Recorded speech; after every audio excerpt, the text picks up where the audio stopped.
Filho do Espírito Santo. Amém. Podemos sentar-nos, meus queridos irmãos que acompanham também agora pela internet. Hoje, na primeira leitura, o profeta Ezequiel nos fala sobre o templo do Senhor.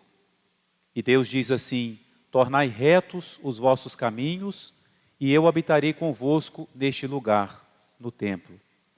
Mas depois o profeta diz também: se vossos caminhos não forem retos, se não fizerdes o bem, não adianta dizer templo do Senhor, porque não basta o templo material, é preciso que o nosso coração também seja o templo do Senhor.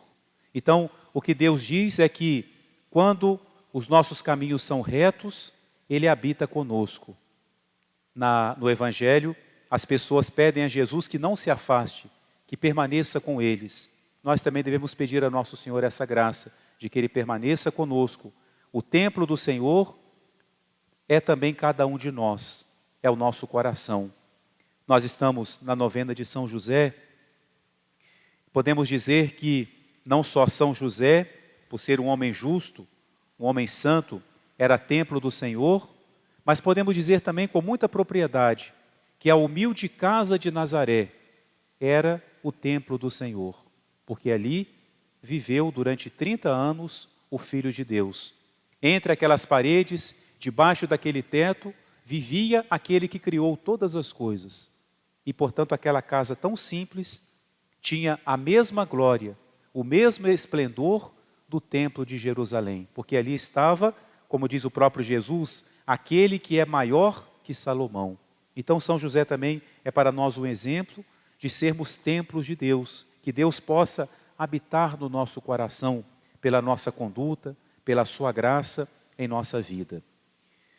Então guardemos essa lição para nós. E no Evangelho, nós vemos hoje alguns aspectos da missão de Jesus.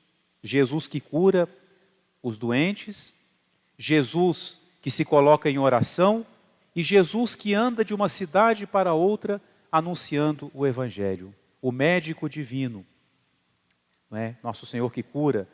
Jesus é chamado o religioso do Pai, aquele que vive contemplando o Pai. E Jesus, o grande missionário. As pessoas, diz o Evangelho, traziam os doentes e os colocavam perto de Jesus, e Nosso Senhor, com a sua paciência e a sua bondade, pousava as mãos sobre cada um dos doentes. Colocava ali as suas mãos divinas, suas mãos criadoras, suas mãos misericordiosas. Peçamos também a Nosso Senhor que Ele coloque sobre nós as suas mãos. Na ressurreição, Jesus permitiu que Tomé tocasse as suas chagas.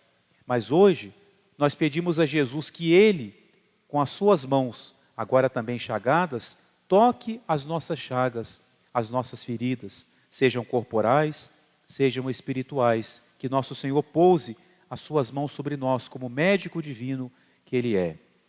E Nosso Senhor nos dá também o exemplo da oração. No meio entre aquela multidão, Jesus sempre que conseguia um tempo, e principalmente Ele fazia isso durante a noite, enquanto as pessoas descansavam, Jesus se retirava para um lugar solitário para rezar. E o povo não perdoava. Quando percebia que Nosso Senhor tinha desaparecido, já iam atrás dele, não davam descanso para Nosso Senhor. Mas Ele se retirava, porque Ele sabia que Ele tinha que cuidar do povo, mas Ele precisava sempre desse contato com o Pai. Uma lição para nós, né? De termos também os nossos momentos de deserto, termos esses momentos em que nós encontramos a solidão, no bom sentido da palavra, a solidão exterior, para que Deus possa nos falar. Deus nos fala no silêncio, nesta solidão, quando nós conseguimos, de alguma forma, nos desligar das outras coisas para ouvirmos a voz de Deus. Voltando mais uma vez a São José na sua novena, São José também era esse homem solitário, dedicado ao seu trabalho na carpintaria, levando uma vida onde ele estava sempre na presença de Deus. São José olhava para o seu filho e via o próprio Deus. Trabalhava, portanto, sob o olhar de Deus. Que exemplo para nós, São José. Trabalhava com Deus, literalmente. Deus trabalhava com ele. Deus segurava a madeira que ele cortava. Deus lhe apresentava o que ele pedia ali a seu lado. Um homem que vivia em contato com Deus. E aquela casa que de um lado, poderíamos dizer que era uma casa muito solitária, ali estavam somente 3 pessoas, era uma casa de uma solidão acompanhada, porque ali estava Jesus, ali estava Nossa Senhora. Então São José também, que é para nós o exemplo de oração, desse silêncio interior, desse deserto interior, para encontrarmos a Deus. A Quaresma é o tempo forte do deserto, em que nós procuramos, através de diversas mortificações e penitências, nos desligarmos daquelas coisas que de alguma forma tentam nos impedir o nosso contato com Deus, ou fazemos para termos uma liberdade interior maior, mas sempre com essa finalidade. Não queremos simplesmente ficar sozinhos, não queremos ir para um deserto e estar abandonados, não, nós vamos à procura de Deus, em busca de Jesus, em busca da face de Deus. E por isso, fazendo esse deserto interior, nós pedimos a Jesus, como as pessoas hoje pediam a Ele, que Ele ficasse com eles. E nós podemos repetir para nosso Senhor as palavras dos discípulos de Emaús: fica conosco, Senhor, porque já se faz tarde, e o dia vai chegando ao fim. Em nome do Pai, e do Filho e do Espírito Santo.